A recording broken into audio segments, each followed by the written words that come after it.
I'm Montel here from Triple M Enterprise here with Dean Whyte. Thank you for the time, sir. No, how are you doing? Love, man. We got to give time to the media and do their thing. All good, you know. All good in the podium, the heat pit in York Hall on this fine summer's day. Now, of course, obviously a massive win for Alfie. Like, how proud are you? Look, do you know what? He's transformed from the fight he was. He used to box and pot shot and move around a lot. He still does that, but today he sat, he held his foot a lot and he whipped him down, which was good. And we wanted him, caught a lot on the gloves and he was trying to create the opening. He had multiple opportunities to get a stoppage in there, but you know what? Obviously, inexperience played a part. That guy's done five. That was his fifth 10 round, and I think he tied up Alfie really well. I think Alfie should have been stepping back and then pushing him down and maybe throwing an uppercut, but he kept falling in. But look, he's only 24, 25. He'll still develop and grow and build. We've got him the IBO Youth World title, and now we've got the Commonwealth Silver, and then we're going to continue to build him and develop him, and hopefully we can get him onto a world title. But he's got a great fan base, as you can hear.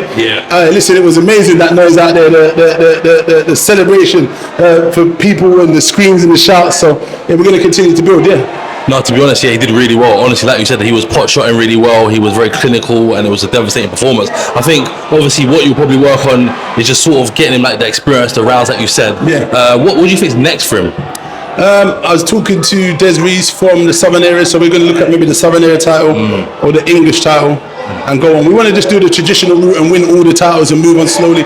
Look, he sells a hell of a lot of tickets. We don't need to fight anyone. We don't need to go and follow anyone and try and fight any hard super fights that are out there now, because the money's not there anyway.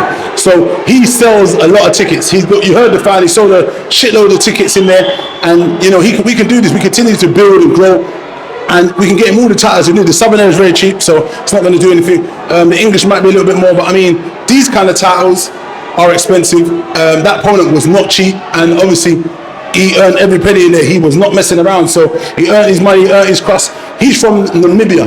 They tend to be a little bit more technical and better than the Tanzanians, so that was a great step up. He's got good ranking, so that pushed Alfie up in some rankings he's in, and we just onwards and upwards for Alfie, man. A young man on the road to great success. As long as we keep him grounded, we need to keep him grounded, we need to keep him honest, we need to keep him working and keep him disciplined in the gym.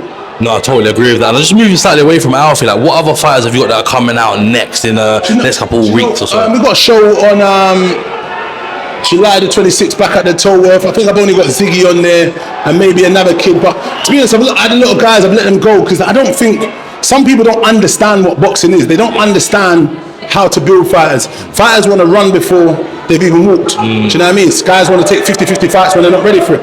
I've seen guys in there today, and not one of these guys, they give guys early opportunities, 3-0, 4-0, doing 50-50 fights. You know what I mean? Because what happens if you get knocked out, you become disillusioned with the sports. Sometimes it needs that patient, that nurturing hand to guide you and give you the right fights at the right time. Sometimes it's not through the wall. You can go around the wall and get to the same destination, if not early or same on time. And that's what I try to do with my guys. Alfie's believed in me. He's never questioned me, never doubted anything I've done, and we've got him to where he is. No, of course not. Let's say other fighters actually want to work with you. Like, what do you look for in fighters? Do you know what? Look, obviously you got to sell tickets. You got to be able to box. You got to be able to fight, and you got to be able to listen. Because, like I said, I like to take things in, and I will look and assess where I think you should be fighting. And if you need 50-50 fight, most important, rounds under your belt is the most important. Like Alfie said, he's done 2, or this is his 3rd now. That was the guy's 5th. These 10 rounds are important. People say they want to go into fights and title fights and do 8 rounds and 10. I'll do 12 rounds in the gym. That is in the gym. It's not under the bright lights. It's not under the pressure of your fans and people, and you doing great against someone who you've only gone in 4 rounds and you're fresh, but they've had someone 6 rounds before. So there's so many different things what people need experienced guys in there, and not wanting to push them into hard fights straight away. Like I said, it's the long game. You know what I mean? Patient man rides donkey, as I always say, and it's very important, I feel, for fighters to take their time and maneuver down the chessboard. We built Alfie onwards and upwards. If there is any fighters that need nurturing and pushing and building, we're here at Black Box Global, baby. No, of course. And I think something you touched on, which is really key, is like, so what steps are you taking next to like pick out the next fighters? Like, where do you look? You know what I do? Looking, I'm talking to guys. But yeah, again, I'm not in no rush, because I tell you what, I'm not gonna I put a lot of time and energy into my fighters, and it is exhausting when they don't listen and they want to tell you which direction and pushing, when I believe sometimes I know they're not ready, because they ain't done an 8, they ain't done a 10. Do you know what I mean? And you can only help these guys so much, and I'm not going to put my way out. Right now I'm a bit too long in the tooth. I'm getting old. I'm getting like do I need this? Yeah. Do you know what I mean? Because I'm taking time away from my family and loved ones to give to this guy, and they don't appreciate it. Alfie appreciates it, so, and it shows, because he doesn't question which direction I push him in. He knows any guy I'm going to get him is the right guy and it'll be the right time. No, of course. What are some of the challenges that you face in the role that you have as well anyway? There must be some. I think, oh shit, that guy vomited or something, nasty guy. But yeah, I don't know, not really. Do you know, I'm not gonna lie, I've had a good career. I've been in boxing before the promotion, so I was already a media personality, traveling the world and doing stuff. So I've had it a lot easier than some, but boxing is hard. And like I said, it's balancing life balance, work-life balance. I'm not sure I'm the greatest at that. I try and put all my energy into what it is because I want it to thrive.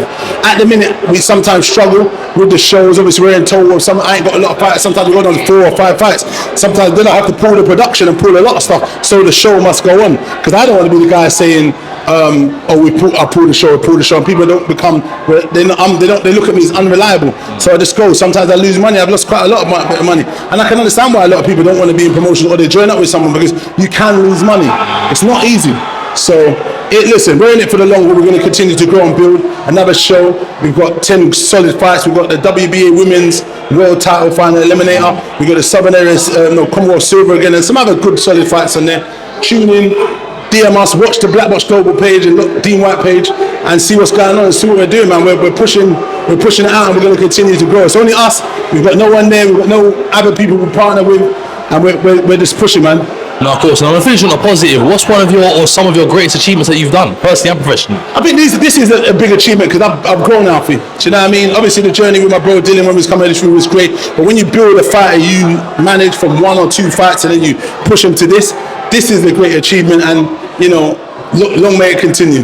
No, of course. Really, thank you. Appreciate your time. Thank you so much, man. Stay blessed.